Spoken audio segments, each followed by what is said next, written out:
नमस्कार, खबरों की खबर में आपका स्वागत है। हिंदुस्तान और चीन के बीच जो जद्दोजहद चल रही है उसका पूरा गेम अब बदल गया है।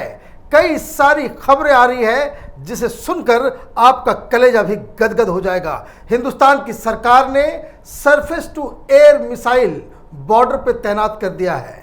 कई सारी मिसाइल्स और कई सारी इसके बारे में जानकारी हमारे पास है जिसके बारे में मैं आपको आगे बताऊंगा। दूसरी डेवलपमेंट जो सबसे बड़ी खबर है जिससे चीन के कलेजे में वो डर समा गया होगा, क्योंकि रूस ने ये ऐलान किया है जो S-400 एंटी मिसाइल सिस्टम जो दुनिया का सबसे बेस्ट एंटी मिसाइल सिस्टम है, जो किसी भी मिसाइल अटैक को वो हवा में ही उड़ाने की कैपेसिटी रखता है, उसे देने के लिए वो एग्री कर गया है और जल्दीबाजी बहुत जल्दी वो हिंदुस्तान के पास आएगा।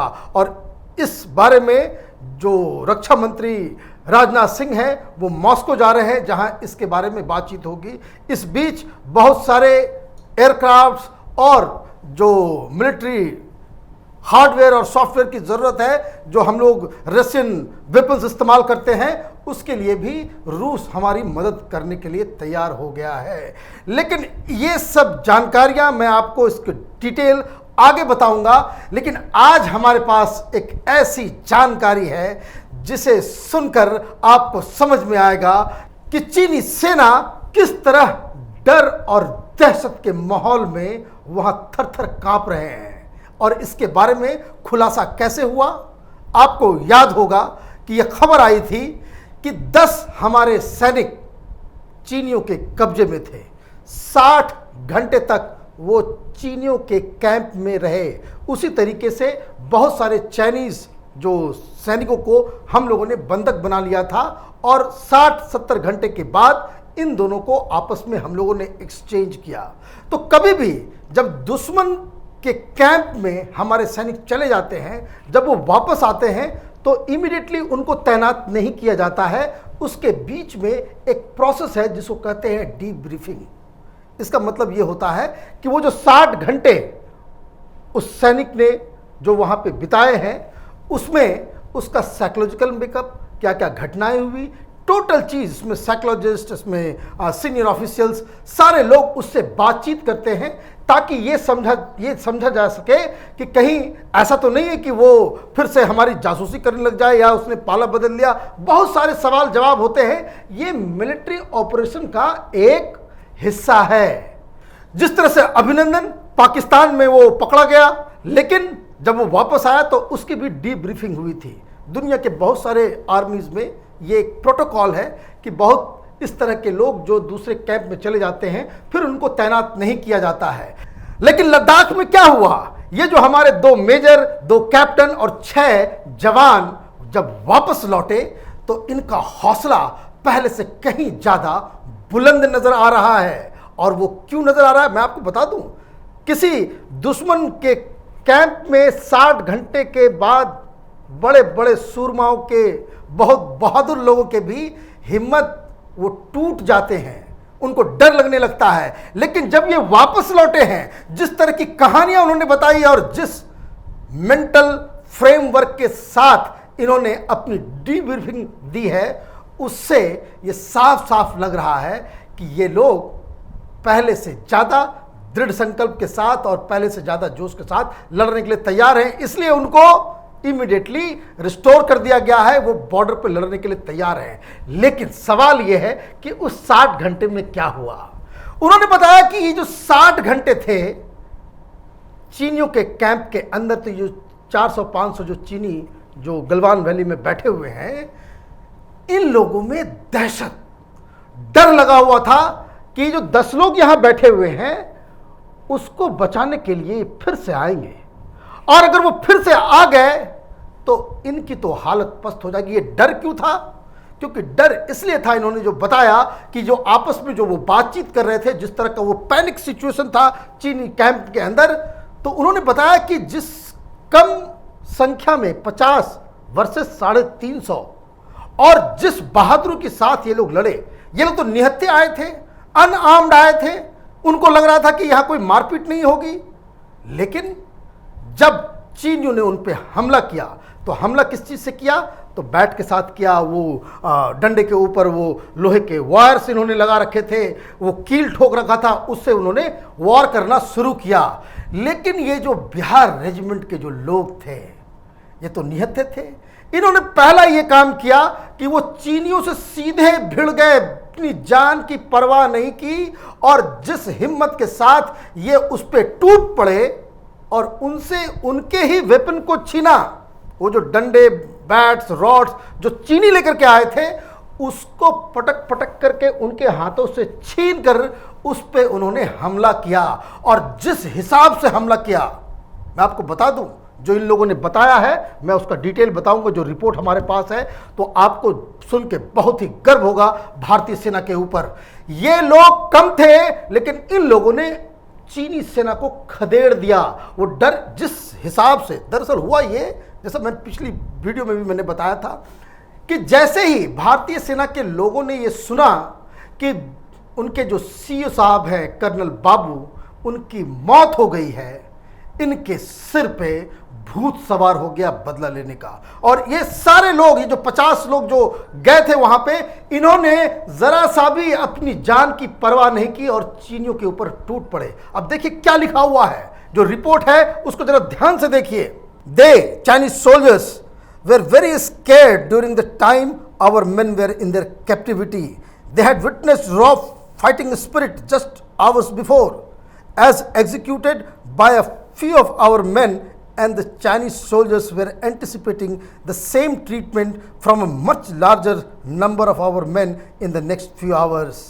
उनकी हालत पतली थी, उनको लग रहा था ये जो 10 लोग हमने पकड़ रखे हैं, इसे छुड़ाने के लिए अगर ज्यादा संख्या में इंडियन आर्मी उनकी तरफ आ गई तब क्या होगा। इनके यहां पूरे 60 घंटे तक वो पैनिक में थे, और इतना ज्यादा पैनिक था तो कई लोगों के जो चाइनीज जो है उन्होंने हिम्मत हार दी वहां पे। जैसा मैं लगातार कह रहा हूं कि लास्ट वॉर जो चीन ने लड़ाई लड़ी है वियतनाम के साथ, बुरी तरह से पिट करके अपनी जान बचा करके बैटलफील्ड से भागे थे।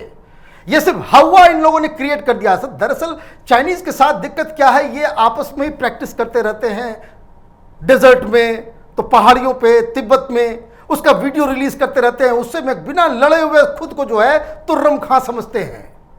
अभी क्या सच्चा हकीकत क्या है कि ये सिर्फ हिंदुस्तान की आर्मी है और अमेरिका की आर्मी है जो पिछले 20 साल से लगातार ऑपरेशन कर रही है, रियल सेंस में दुश्मनों से लड़ रही है पहाड़ी पे, चाहे वो अफगानिस्तान हो, चाहे वो इराक हो, चाहे वो हिंदुस्तान की सेना जो कश्मीर में जिस तरह से हम लोग लगातार लड़ रहे हैं। तो ये लोग तो बहुत दिनों से इन लोगों ने लड़ाई नहीं लड़ी है, और जब इन्होंने देखा कि हिंदुस्तानी सेना जिस बहादुरी के साथ, मैं आपको बता दूं, कुछ डिटेल्स में नहीं बता रहा हूं, वो बताना भी नहीं चाहिए, लेकिन जिस हिसाब से चीनी सैनिकों को हिंदुस्तान के सैनिकों ने पिटाई की है, जिस तरह से उनको मारा है, उसका डिटेल जब 2-3 साल के बाद बाहर आएगा तब आपको समझ में आएगा कि किस खौफनाक तरीके से हमारी सेना के लोग जान हथेली पर लेकर के चीनियों के साथ लड़ाई लड़े थे। और इसलिए कम संख्या होने के बावजूद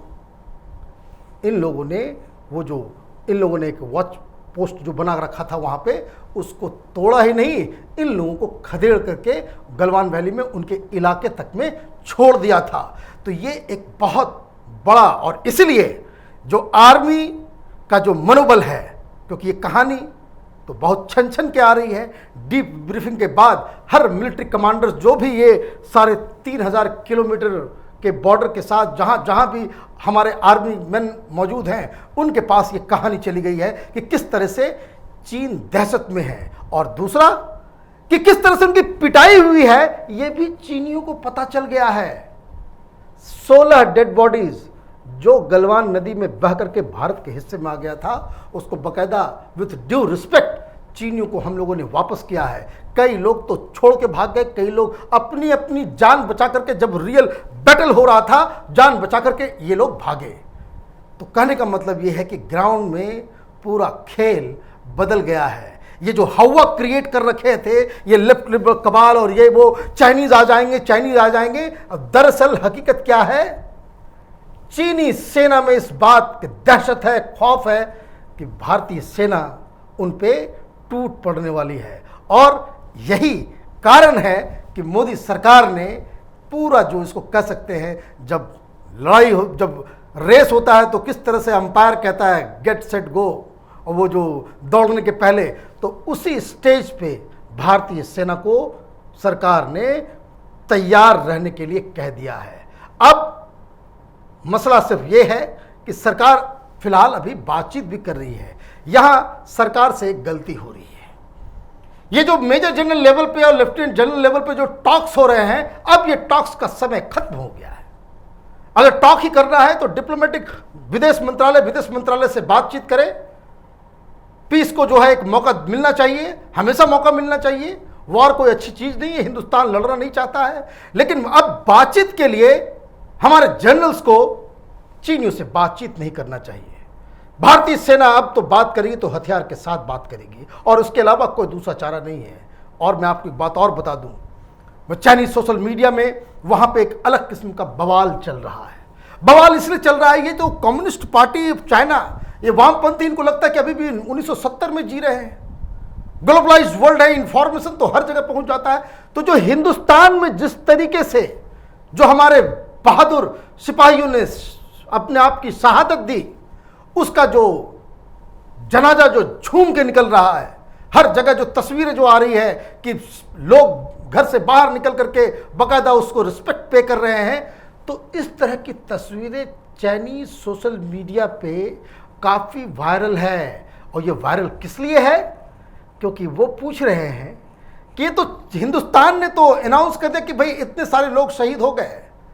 उन्हें मालूम है कि चीनी भी बहुत सारे मारे गए हैं, लेकिन चीन की सरकार, ये कम्युनिस्ट पार्टी, ये वामपंथी, ये कायर लोग ये डिक्लेयर क्यों नहीं कर रहे हैं? और अगर डिक्लेयर कर भी रहे हैं तो वो सम्मान, जो सम्मान भारतीय सेना को भारत के लोग दे रहे हैं, वो चीन में क्यों नहीं हो रहा है?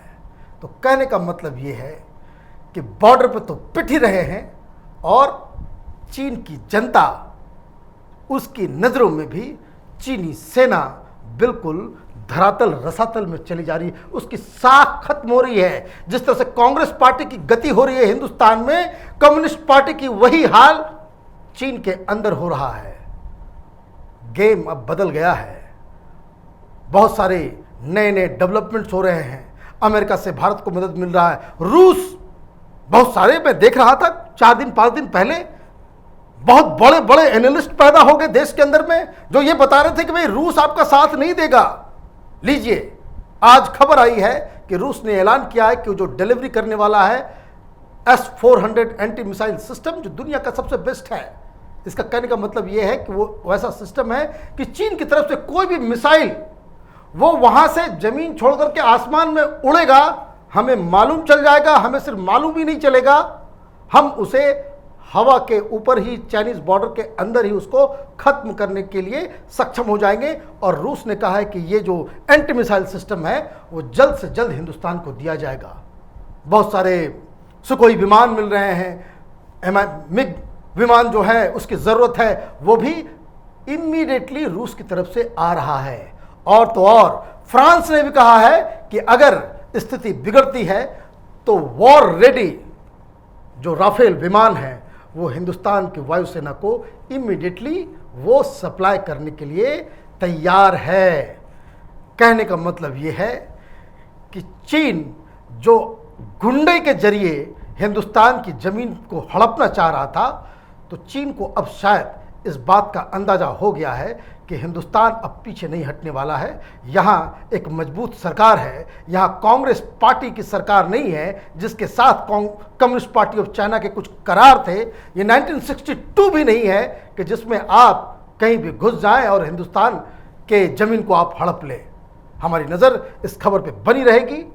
आप देखते रहिए कैपिटल टीवी। हमारे वीडियोस को लाइक कीजिए, शेयर कीजिए और हमारे चैनल को सब्सक्राइब कीजिए। धन्यवाद।